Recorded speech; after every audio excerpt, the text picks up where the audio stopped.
السلام عليكم ورحمة الله وبركاته.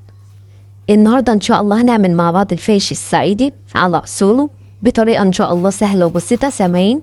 سامعين الصوت بتاعه؟ طعمه كان تحفة بجد.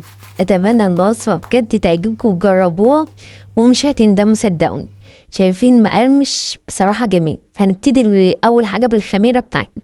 الخميرة بتاعتنا عبارة عن معلقتين كبار سمسم مطحون، عليهم كوباية لبن بتغلي، يعني تكوني بتغليه وتحطيه على السمسم المطحون على طول وتقفليه زي ما انت شايفة، وتعينيه في دولاب المطبخ، يعني في الغسالة، وتغطيه كده هو بدفاية عندك أو بطانية صغيرة اللي انت عايزاه، وتسيبيه.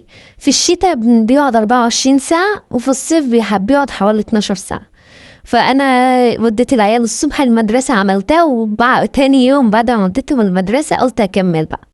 زي ما انتوا شايفين انا حطيت تقريبا نص كوباية دقيق على الخميرة بتاعتي بعد ما فصلت تاني يوم، وبقلبهم كويس قوي مع بعض وبقفلهم. ولو شايفين الدفاية عندي حطاهم وقفلاهم شوية عقبال ما اعمل عندي الخطوات الباقية.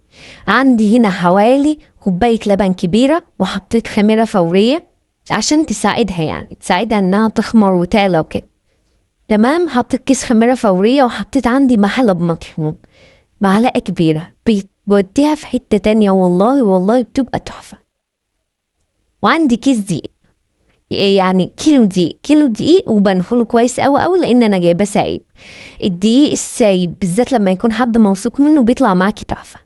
وهنا عندي معلقة كبيرة كركم، كل ما كترت في الكركم كل ما كان احلى. طبعا وما ننساش السكر، عندي نص كوباية سكر. حابة مسكر اكتر من كده ممكن تزودي، بس انا عشان بعمله بالجبنة اشرب بكوباية شاي عشان ما يبقاش مسكر قوي. هو السكر المظبوط يبقى حلو. زي ما انتوا شايفينها كل شوية بزود في الكركم عشان يبقى حلو، يعني عشان كل ما زودت في الكركم كل ما بقى جميل معاكي وبيدي نكهة حلو. بس ما تزوديش قوي عشان ما يمررش.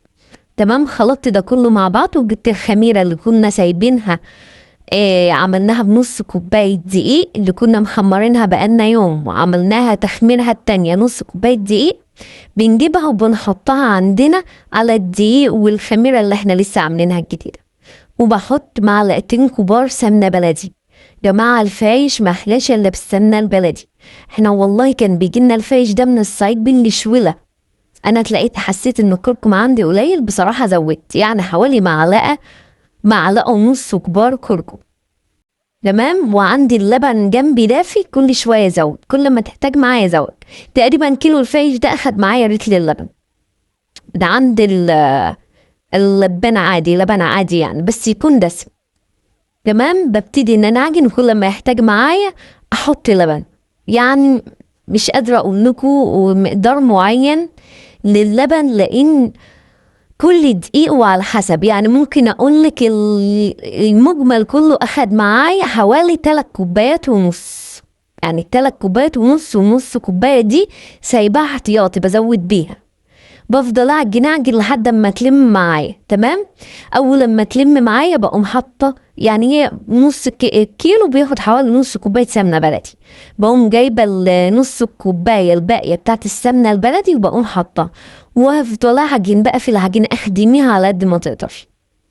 شايفيني هي ما بتلزقش في ايدي، بس ناعمه وطريه.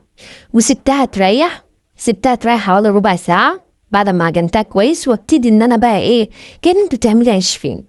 يعني شوفي العيش الفين ده حوالي ممكن يكون مقدار الواحدة 75 جرام 80 جرام كده عيش فين. ببتدي ان انا اعملها واظبطها لحد ما الصاج بتاعي اتملى كله. هو اخد صاج اخد صاج ونص تاني. وببتدي ان انا اغطيه وادهنه سمنه بلدي، واغطيه واسيبه لما يخمر، وادخله الفرن على درجه حراره 180 نص ساعه او لحد ما وشه يحمر كده. اول لما وشه يحمر خلاص يبقى معانا كده الفايش استوى. على فكره تقدري تاكلي كده طعمه تحفه برضه من غير لما تقرمشي ولا حاجه. بس طبعا عشان ده فايش واحنا عاملين فايش اصلا، بنقوم نسيبه يبرد تماما ونبتدي ان احنا نقطع. زي ما انتوا شايفين، واحدة قطعتها على 2 كانت جميلة، لما قطعتها على 3 اتلاقيت ان هي رفيعة او اتهرت مني، فيفضل على 2. او زي ما انت شايفاه يجيب معاك السكين. أتمنى بجد الوصفة تعجبكم، وأتمنى إن انتوا تجربوها وتقولوا لي إيه رأيكم. والسلام عليكم ورحمة الله وبركاته.